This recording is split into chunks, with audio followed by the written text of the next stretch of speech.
Sir আমি আগে বুঝতে পারিনি, এ মারাত্মক একটা লোক স্যার। উনি যাওয়ার সাথে সাথেই কিস্তির টাকা একদম পকেট থেকে বাইর করে দিল। সাংঘাতিক লোক স্যার। এনাকে রাখেন আপনি চাকরিতে, দেখবেন আপনার ভালো কিছু হবে স্যার। দুর্দান্ত সাহস। মানুষে টাকা না দিলে কিভাবে আদায় করতে হয় এই টেকনিক আমার ভালো করেই জানা। স্যার আমি আজই আপনার চাকরি ছেড়ে। আমার নাম হাক্কা মাস্তান, না থুক্কু, হাক্কা আমার নাম। কি বলো তুমি? তার মানে তুমি টাকা উঠাইতে পারো নাই? আসসালামু আলাইকুম স্যার। ওয়ালাইকুম আসসালাম রহমতুল্লাহি ওয়া বারাকাতু। বলছিলাম কি স্যার, ওই নিচে রিক্সা দাঁড় করায় আসছি, 50টা টাকা হবে আপনার কাছে, রিক্সা ভাড়াটা দিয়ে দিতাম। আমি আবার ভুলে মানিব্যাগ হারাইকে আসছি তো এই জন্য আর কি স্যার। বেচারার মনে হয় সত্যি মানিব্যাগটা হারাই গেছে। আচ্ছা ঠিক আছে, আমি দিতেছি, দেখি 50 টাকা। আচ্ছা এই যে নেন 50 টাকা। আপনাকে অনেক ধন্যবাদ স্যার। আমি 1 মিনিটে যাব, 5 মিনিটে রিক্সা ভাড়া দিয়ে চলে আসবো স্যার। চলার ইন্টারভিউ শুরু না হতে হতেই স্যারের কাছ থেকে 50 টাকা মাইরা দিলাম। না, আমি তো মাস্তানি ছাইরা দিব নিয়ত করছি, কিন্তু অভ্যাসটা তো পাল্টাইতে পারতেছি না। কি করব এখন বুঝতে পারতেছি না কিছু। আরে মিয়া, আসতে না আসতে ফুসুর ফুসুর কি কওয়া শুরু করলেন? না না স্যার, বলছিলাম কি চাকরিটা আমার খুবই দরকার তো, তাই আর কি আপনার মনটা একটু নরম কিনা তাই একটু যাচাই করলাম স্যার।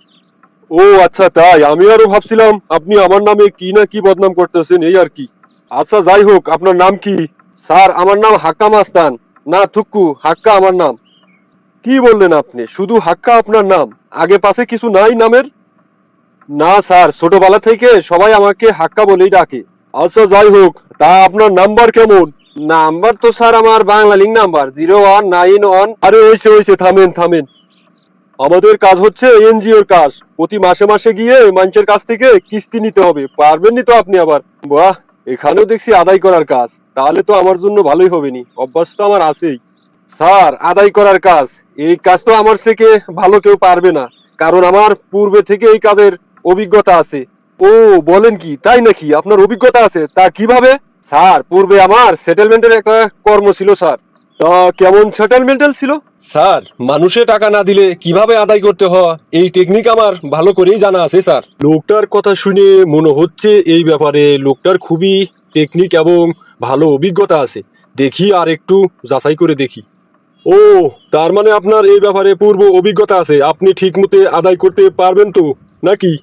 নিতে পারবো না মানে? কিস্তির টাকা না দিলে নাক ফাটাইয়া টাকা নিয়ে আসবো না?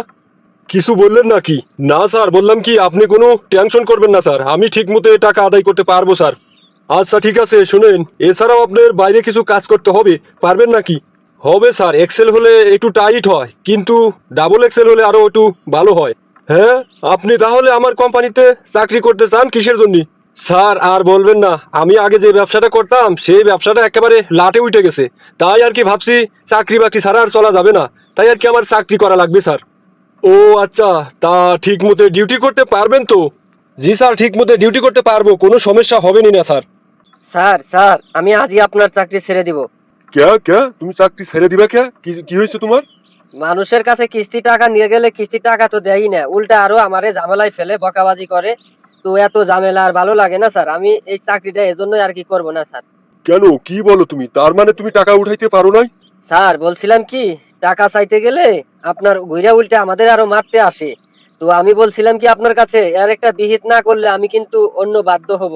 চাকরি তো আমি করবোই না আপনার। আপনি এর একটা সূক্ষ্ম বিচার করেন স্যার। আর একটি কথা হলো স্যার, ডিসিশন আমার ফাইনাল। আমি চাকরি ছেড়েই দেব, চাকরিটা আমি আর করব না।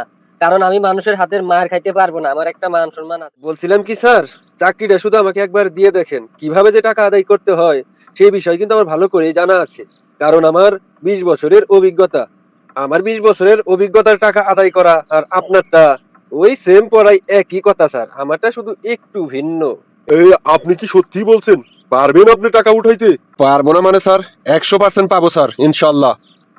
আচ্ছা ঠিক আছে, আপনি তাহলে ইনার সাথে যান। আচ্ছা ঠিক আছে স্যার, তো চলেন ভাই, আপনার সাথে আমাকে নিয়ে চলেন। স্যার আমি আগে বুঝতে পারিনি, এ মারাত্মক একটা লোক স্যার। উনি যাওয়ার সাথে সাথেই কিস্তির টাকা একদম পকেট থেকে বাইর করে দিল। সাংঘাতিক লোক স্যার।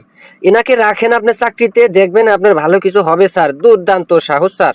বাহ বাহ, সাবাস, তোমার মতো কর্মী তো আমি খুঁজছিলাম। আজকে থেকে তোমার চাকরি একদম ফাইনাল। Congratulation brothers.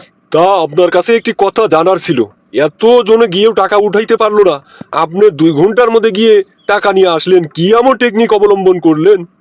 স্যার আপনার এত তো কিছু জানার দরকার নেই, কারণ আমার 20 বছরের অভিজ্ঞতা। সোজা আঙ্গুলে ঘি না উঠলে আঙ্গুলটা একটু বাঁকাই করতে হয়।